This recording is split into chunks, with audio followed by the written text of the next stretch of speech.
लोकसभा चुनाव के लिए पहले चरण की वोटिंग हो चुकी है और प्रधानमंत्री मोदी ने बड़ा दावा किया है कि एनडीए के पक्ष में पहले चरण में वोटिंग हुई है। बात करने के लिए मेरे साथ हैं कांग्रेस पार्टी के वरिष्ठ नेता सचिन पायलट। हम रायपुर में हैं। सचिन पायलट, राजस्थान में पहले चरण के चुनाव प्रचार के बाद अब रायपुर पहुंच चुके हैं क्योंकि छत्तीसगढ़ के प्रभारी हैं। सचिन जी, पहले चरण का क्या रुझान आप देख रहे हैं? राजस्थान में भी 25 में से 12 सीटों पर कल मतदान हो गए। प्रधानमंत्री की टिप्पणी कि एनडीए की तरफ रुझान है, उस पर आपका क्या जवाब? उनको कैसे पता कि रुझान है? वो तो मतपेटी में सील हैं सारी वोट। वो तो 4 तारीख को पता पड़ेगा कि रुझान किस तरफ था। हाँ, मैं कह सकता हूँ कि जो मैंने प्रचार किया है, लोगों से बात की है, लोगों का मन बदलाव करने का है। हाँ, आम मतदाता चाहे वो किसी श्रेणी का हो, किसी राज्य का हो, वो 10 साल की सरकार से ऊब चुका है और वो ललायत है एक परिवर्तन लाने के लिए। इतना मैं कह सकता हूँ। रुझान तो फिर आएंगे काउंटिंग के समय, लेकिन वोट थोड़ा कम पड़ा है काफ़ी राज्यों में। उसका भी कहीं ना कहीं उदासीनता शायद लोगों में हो, लेकिन जो लोग सिस्टम से और सरकार से निजात चाहते हैं वो लोग जरूर पोलिंग बूथ गए होंगे, मैं ऐसा मानता हूँ। मैं यही मेरा सवाल भी था सर कि वोटिंग परसेंटेज कम देखने को मिला है। अब ये तमाम राजनीतिक पंडित इसको समझने में जुटे हैं कि सरकार से नाराजगी होती है लोगों की तो वोट परसेंटेज बढ़ता है। कुछ लोग मान रहे हैं कि ये चुनाव के प्रति उदासीनता एक बड़ी वजह है। आप इसको क्या मानते हैं और इसका इससे मतलब क्या समझ ज़्यादा इसको नहीं करना चाहिए ओवर एनालाइज, क्योंकि अगला चरण आने वाला है 26 तारीख को, जिसको वोट डालना है। हम तो कहते हैं कि मैक्सिमम वोट होना चाहिए। लोकतंत्र के इस पर्व में हर व्यक्ति की भागीदारी होनी चाहिए और वोट डालना हमारी एक जिम्मेदारी है, हमारा अधिकार है, हमारा कर्तव्य है। उसको पूरा करना चाहिए। और जिन जिन लोगों ने वोट डाला है एक उम्मीद के साथ डाला है। हम लोगों का जो एजेंडा है कांग्रेस का, इंडिया अलायंस का, बड़ा स्पष्ट है। वो किसानों के लिए, नौजवानों के लिए, महिलाओं के लिए हम लोगों ने कुछ वादे किए हैं, कुछ वचन दिए हैं और उसको लोग पसंद कर रहे हैं। और अब तक 10 साल का जो भाजपा की सरकार का कार्यकाल रहा, उसका लोग मूल्यांकन कर रहे हैं। उसकी रिपोर्ट कार्ड देख रहे हैं कि कितनी महंगाई कम कर पाए, कितने रोजगार दे पाए, किसानों की आमदनी डबल हुई कि नहीं हुई, ये सब बातें लोग पूछ रहे हैं। और मैं उत्तराखंड में था तो वहाँ लोगों ने कहा साहब 10 साल तो सरकार को हो गए, 5 साल और मांग रहे हैं, मतलब 15 साल अपने लिए। और जो फौज में नौकरी करना चाहता है अग्निवीर में, उसको सिर्फ 4 साल। तो ये न्यायपूर्वक नहीं है ना जो बात हो रही है। इसलिए बहुत सारे इश्यूज़ हैं। अग्निवीर का है, एमएसपी पे आपने कानून नहीं बनाया, रोज़गार नहीं मिले, ऐतिहासिक बेरोज़गारी है। और अभी जो खाई बहुत बढ़ गई है अमीर गरीब की, वो मैं समझता हूँ सबसे बड़ा चिंता का विषय है। आप सरकार के खिलाफ माहौल देख रहे हैं, आपने लगातार प्रचार भी किया है। फर्स्ट फेज का फीडबैक सचिन पायलट के पास क्या है? मुझे तो लगता है कि ये बदलाव का इलेक्शन है। This is election of change.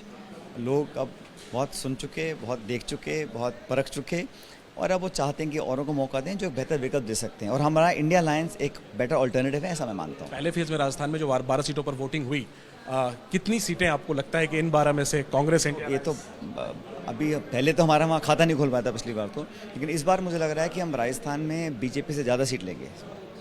प्रधानमंत्री ने सर राहुल गांधी पे एक बड़ा हमला किया है आज की चुनावी सभा में, उसमें मैं चाहता हूं आप रिप्लाई करें। उन्होंने कहा तंज कसते हुए कि जैसे अमेठी वो छोड़कर भाग गए वैसे ही वायनाड भी छोड़ेंगे। ये हमला किया है प्रधानमंत्री ने राहुल गांधी। हमले तो नेहरू जी पर हो रहे हैं, इंदिरा जी पर हो रहे हैं, राजीव जी, मनमोहन सिंह, वो तो अभी भी हमले मैं लोकतंत्र में क्या होता है कि विपक्ष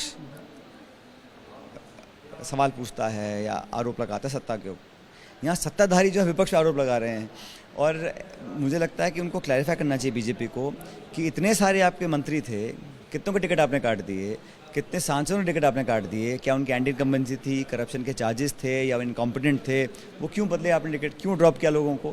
तो कहीं ना कहीं दिक्कत होगी। हमारी पार्टी में तो जो निर्णय लिया जाता है, राहुल गांधी जी जीते थे मेरे ख्याल 3-4-5 लाख वोट वायनाड में, तो फिर जीतेंगे वहाँ से। और जहाँ जहाँ पार्टी उनको प्रचार के लिए बोल रही है प्रचार कर रहे हैं, जहाँ बोली चुनाव लड़ो वो चुनाव लड़ रहे हैं, तो वो तो अपनी पूरी प्रतिबद्धता से काम कर रहे हैं। अब उनको लगातार टारगेट करना और अपनी रिपोर्ट का अंडा दिखाना, अपने बारे में 10 साल में आपने क्या किया क्या नहीं किया उसका आप लेखा जोखा ना दो, तो वो कहाँ तक? राहुल को टारगेट करने के पीछे क्या स्ट्रेटजी आपको लगती है? खुद प्रधानमंत्री हमला भाई, क्योंकि राहुल गांधी वो सबसे मुखर आवाज़ है ना आज सरकार के खिलाफ। प्रमुखता से जाबाज तरीके से अगर आवाज़ उठा रहा है, सवाल पूछ रहा है, जवाब मांग रहे हैं और अकाउंटेबिलिटी तय करना चाहते हैं, जवाबदेही तय कर रहे हैं, तो राहुल गांधी तो कर रहे हैं सबसे ज़्यादा। सर, एक दिलचस्पी है पूरी पार्टी में कि राहुल गांधी क्या अमेठी से चुनाव लड़ेंगे?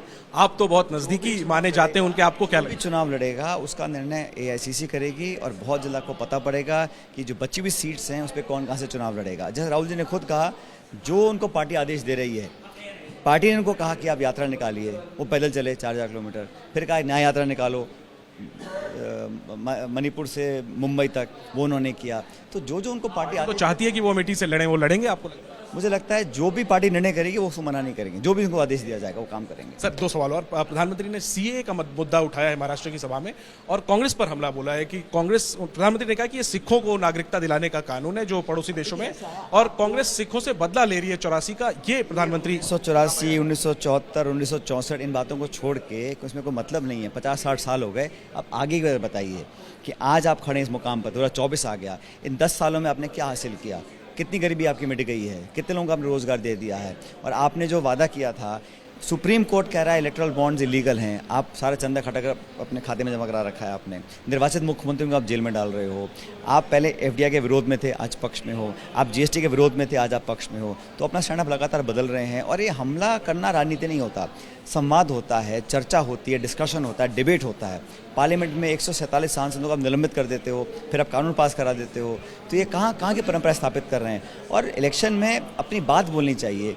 हमेशा हमला करना, बुराइयां निकालना, आरोप लगाना, मैं समझता हूँ वो आने वाली जो पीढ़ी है उसके अंदर एक अच्छा इंप्रेशन नहीं देती। हमें तो मुद्दों पे चुनाव लड़ने चाहिए।